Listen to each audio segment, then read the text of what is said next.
Hi everyone, I am Shamir. Welcome back. Learn English through reading newspaper. Reading newspapers will help you in your English learning journey. Reading newspapers really important for improving your English speaking skills. Please watch the video till the end. Definitely this video will help you to learn English. Keep judiciary free of political bias. Judiciary എന്നാൽ കോടതി, നീതിന്യായ കോടതികൾ, നീതിന്യായ വകുപ്പ്, ഇതൊക്കെയാണ് അർത്ഥം. Free എന്നാൽ സ്വാതന്ത്ര്യമുള്ള. Bias എന്നാൽ അർത്ഥം ഒരു ഭാഗത്തേക്ക് ചായുക എന്നാണ് അർത്ഥം. ഒരു ടീമിനെ മാത്രം സപ്പോർട്ട് ചെയ്യുക, അതാണ് ബയസ്. ഒരു ഭാഗത്തേക്ക് ചായുന്ന പ്രവണത, ആ പ്രവണതയെ ജുഡീഷ്യറിയിൽ നിന്നും മാറ്റി നിർത്തുക. ജുഡീഷ്യറി അത്തരത്തിലായിരിക്കരുത്. പൊളിറ്റിക്കൽ ബയസ്, രാഷ്ട്രീയ പ്രേരണയിൽ നിന്നും ജുഡീഷ്യറി, നീതിന്യായ വ്യവസ്ഥ സ്വതന്ത്രമാകണം. ഇതാണ് ഇവിടെ ഉദ്ദേശിക്കുന്നത്. West Bengal CM Mamata, west Bengal chief മിനിസ്റ്ററായിട്ടുള്ള മമതാ ബാനർജി പറഞ്ഞതാണ്. അതാണ് ഹെഡിങ്. രാഷ്ട്രീയമായിട്ടുള്ള ചായ്വിൽ നിന്നും കോടതി, ജുഡീഷ്യറി സ്വതന്ത്രമാകണം. West Bengal chief minister and Trinamool Congress supremo Mamata Banerjee. Supremo എന്നാൽ അർത്ഥം പരമോന്നത നേതാവ് എന്നാണ് അർത്ഥം. വെസ്റ്റ് ബംഗാൾ ചീഫ് മിനിസ്റ്ററും തൃണമൂൽ കോൺഗ്രസിൻ്റെ പരമോന്നത നേതാവുമായിട്ടുള്ള മമതാ ബാനർജി ഏർജ് എന്നാൽ ഇവിടെ അർത്ഥം ഉത്ബോധിപ്പിക്കുക എന്നാണ് അർത്ഥം. ഏർജ്ഡ്, ഉത്ബോധിപ്പിച്ചു അല്ലെങ്കിൽ ആവശ്യപ്പെട്ടു that judiciary must be pure. Pure എന്നാൽ മായമില്ലാത്ത, കളങ്കമില്ലാത്ത. മസ്റ്റ് ബി എന്നാൽ തീർച്ചയായും ആയിരിക്കണം എന്നുള്ള അർത്ഥമാണ്. Judiciary must be pure. നീതിന്യായ വ്യവസ്ഥ തീർച്ചയായിട്ടും മായമില്ലാത്തതായിരിക്കണം, സത്യസന്ധമായിരിക്കണം. ഓണസ്റ്റ് എന്നാൽ സത്യസന്ധമായിരിക്കണം. And there should not be any political bias. രാഷ്ട്രീയപരമായിട്ടുള്ള ഒരു ചായ്വും കാണിക്കുകയും ചെയ്യരുത്. സത്യസന്ധമായിരിക്കണം, അതുപോലെ തികച്ചും കലർപ്പില്ലാത്തതായിരിക്കണം. മമതാ ബാനർജി ഏർജ്ഡ്, ആവശ്യപ്പെട്ടു. മമതാ ബാനർജി ഉത്ബോധിപ്പിച്ചു. ഇതൊക്കെയാണ് അർത്ഥം. Chief justice DY Chandrachud was also present എന്നാൽ ഹാജറുണ്ടായിരിക്കുക. ചീഫ് ജസ്റ്റിസായിട്ടുള്ള DY ചന്ദ്രചൂഡനും അദ്ദേഹവും അവിടെ ഹാജറുണ്ടായിരുന്നു, അദ്ദേഹവും അവിടെ സന്നിഹിതമായിരുന്നു. Addressing a conference. അഡ്രസ്സിങ് എന്നാൽ സംബോധനം ചെയ്യൽ എന്നാണ് അർത്ഥം. ഒരു കോൺഫറൻസ് എന്നാൽ സമ്മേളനം. ഒരു സമ്മേളനത്തെ സംബോധനം ചെയ്തുകൊണ്ട് ഓൺ കണ്ടംപററി ജുഡീഷ്യൽ ഡെവലപ്മെൻറ്റ്സ് എന്നാൽ വികസനങ്ങൾ. On contemporary judicial developments. ഈ സമ്മേളനത്തെ അഭിസംബോധന ചെയ്തുകൊണ്ട് സംസാരിക്കുകയായിരുന്നു. അതിനിടയിലാണ് ഇത് പറഞ്ഞത്. ഇൻ കൊൽക്കത്തയിൽ. ബാനർജി പറഞ്ഞു, all those in the judiciary, എല്ലാ ജുഡീഷ്യറികളും ആർ എൻ അസറ്റ്. നീതിന്യായ കോടതികൾ രാജ്യത്തിനും ലോകത്തിനും ഒരു മുതൽക്കൂട്ടാണ്. അസറ്റ് എന്നാൽ അർത്ഥം വസ്തുവകകൾ, മുതൽക്കൂട്ട്, ഇതൊക്കെയാണ് അർത്ഥം. It is not my intention to humiliate any one.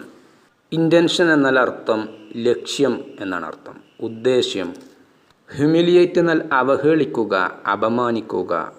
എൻ്റെ ഉദ്ദേശം ഒരാളെയും അപമാനിക്കുക എന്നുള്ളതല്ല. പക്ഷേ മൈ കൈൻഡ് സബ്മിഷൻ എന്നാൽ അർത്ഥം അടിയറവ്, നിർദ്ദേശം സമർപ്പിക്കൽ, ഇതൊക്കെയാണ് അർത്ഥം. എൻ്റെ ഉദ്ദേശം ഒരാളെയും അപമാനിക്കുക എന്നുള്ളതല്ല, പക്ഷേ ഒരു സമർപ്പണമാണ്, ഒരു നിർദ്ദേശം സമർപ്പിക്കുക എന്ന് മാത്രമാണ്. Please see that. ഇവിടെ സീ എന്നതിന് ഉറപ്പാക്കുക എന്നുള്ള അർത്ഥമാണ്. പ്ലീസ് സീ, ദയവായി ഉറപ്പാക്കുക, that there is no political bias in the judiciary. നീതിന്യായ വ്യവസ്ഥകളിൽ രാഷ്ട്രീയപരമായിട്ടുള്ള ചായ്വ് ഇല്ല എന്നുള്ളത് ദയവായി ഉറപ്പുവരുത്തുക. The chief minister added. Chief minister ചേർത്തു പറഞ്ഞു, ഇറ്റ് മസ്റ്റ് ബി പ്യുവർ. അത് തീർച്ചയായിട്ടും കലർപ്പില്ലാത്തതായിരിക്കണം. മസ്റ്റ് ബി എന്നാൽ തീർച്ചയായും ആയിരിക്കണം എന്നുള്ള അർത്ഥമാണ്. ഇറ്റ് എന്നുള്ളത് ഇവിടെ ഉദ്ദേശിക്കുന്നത് കോടതികളാണ്. നീതിന്യായ കോടതികൾ തീർച്ചയായിട്ടും കളങ്കമില്ലാത്തതായിരിക്കണം. ഓണസ്റ്റ് എന്നാൽ സത്യസന്ധതയുള്ളതായിരിക്കണം. സേക്രഡ് എന്നാൽ പരിശുദ്ധമായ എന്നാണ് അർത്ഥം. പരിശുദ്ധമായതും ആയിരിക്കണം. And people should worship it. Worship എന്നാൽ ആരാധിക്കുക, ബഹുമാനിക്കുക, ഇതൊക്കെയാണ് അർത്ഥം. പീപ്പിൾ ആളുകൾ, ഷുഡ് വേർഷിപ്പ് ഇറ്റ് ആളുകൾ അതിനെ, നീതിന്യായ കോടതികളെ ബഹുമാനിക്കുകയും വേണം, ആരാധിക്കുകയും വേണം. മുഖ്യമന്ത്രി ചേർത്ത് പറഞ്ഞു എന്തൊക്കെ?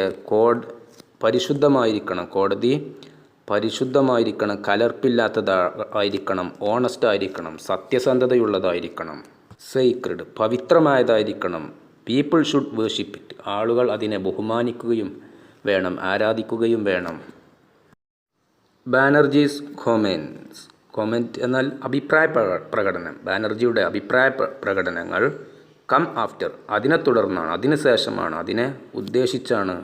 എ ഫോർമർ എന്നാൽ മുമ്പത്തെ കൽക്കത്ത ഹൈക്കോടതി ജഡ്ജ് അഭിജിത്ത് ഗംഗോപാധ്യായ് റിസൈൻഡ്. മുൻ കൽക്കത്ത ഹൈക്കോടതി ജഡ്ജായിരുന്ന അഭിജിത്ത് റിസൈൻഡ് രാജിവെച്ചു. ടു കോണ്ടസ്റ്റ് മത്സരിക്കാൻ വേണ്ടി. ലോക്സഭ പോൾസ് ലോക്സഭയിലേക്ക് മത്സരിക്കാൻ വേണ്ടിയിട്ട് ഈ അഭിജിത്ത്, മുൻ കൽക്കത്ത ഹൈക്കോടതി ജഡ്ജായിട്ടുള്ള അഭിജിത്ത് രാജിവെച്ചു. ഹി കോണ്ടസ്റ്റഡ് അദ്ദേഹം മത്സരിച്ചു. The Paul's as A BJP candidate. Candidate എന്നാൽ സ്ഥാനാർത്ഥി, BJP സ്ഥാനാർത്ഥിയായിട്ട് അദ്ദേഹം മത്സരിച്ചു. ആൻഡ് വൺ വിജയിച്ചു. ഇത് വൺ എന്നാണ് വായിക്കുക, വിജയിച്ചു എന്നാണ് അർത്ഥം. വിൻ എന്നതിൻ്റെ പാസ്റ്റാണ് won. From the Tamluk constituency. Constituency എന്നാൽ നിയോജക മണ്ഡലം. തംലൂക്ക് നിയോജക മണ്ഡലത്തിൽ നിന്നും ഇദ്ദേഹം സ്ഥാനാർത്ഥിയായി നിന്നു. അങ്ങനെ അദ്ദേഹം വിജയിച്ചു. അദ്ദേഹം മുമ്പ് ഹൈക്കോടതി ജഡ്ജായിരുന്നു കൽക്കത്തയിൽ. അദ്ദേഹം ജോലി രാജിവെച്ച് അദ്ദേഹം BJP സ്ഥാനാർത്ഥിയായി മത്സരിച്ചു. അദ്ദേഹം തംലൂക്ക് നിയോജക മണ്ഡലത്തിൽ നിന്നും വിജയിച്ചു. ഇതിനെ സംബന്ധിച്ചാണ്, ഇതുമായി ബന്ധപ്പെട്ടാണ് ബാനർജിയുടെ കമൻറ്റുകൾ വന്നത്. ഡ്യൂറിങ് ഹിസ് ടെന്യൂർ എന്നാൽ അർത്ഥം അധികാരകാലം എന്നാണ്. അദ്ദേഹത്തിൻ്റെ അധികാരകാലത്ത് he had come down heavily എന്നതിനർത്ഥം to punish or criticise a person or activity very strongly. ഒരു വ്യക്തിയെ ശിക്ഷിക്കുക, അതല്ലെങ്കിൽ ഒരു വ്യക്തിയെ വിമർശിക്കുക, കഠിനമായിട്ട് ഒരു വ്യക്തിയെ വിമർശിക്കുക, അല്ലെങ്കിൽ ഒരു പ്രവൃത്തിയെയോ ശക്തമായിട്ട് വിമർശിക്കുക, അതാണ് അർത്ഥം. Come down heavily. He had come down heavily അദ്ദേഹം ശക്തമായിട്ട് വിമർശിക്കാറുണ്ടായിരുന്നു, അല്ലെങ്കിൽ താഴ്ത്തിക്കെട്ടാറുണ്ടായിരുന്നു, ഇതൊക്കെയാണ് അർത്ഥം. എഗെയിൻസ്റ്റ് എതിരായിട്ട്. ദ സ്റ്റേറ്റ് ഗവൺമെൻറ് അദ്ദേഹത്തിൻ്റെ ജോലി കാലഘട്ടത്തിൽ അദ്ദേഹം സംസ്ഥാന ഗവൺമെൻറ്റിനെ വളരെയധികം വിമർശിച്ചിട്ടുണ്ടായിരുന്നു, വളരെ മോശമായ രീതിയിൽ അധിക്ഷേപിച്ചിട്ടുണ്ടായിരുന്നു. അപ്പോൾ എന്താണ് അർത്ഥം? കം ഡൗൺ ഹെവിലി ശക്തമായിട്ട് വിമർശിക്കുക, അധിക്ഷേപിക്കുക.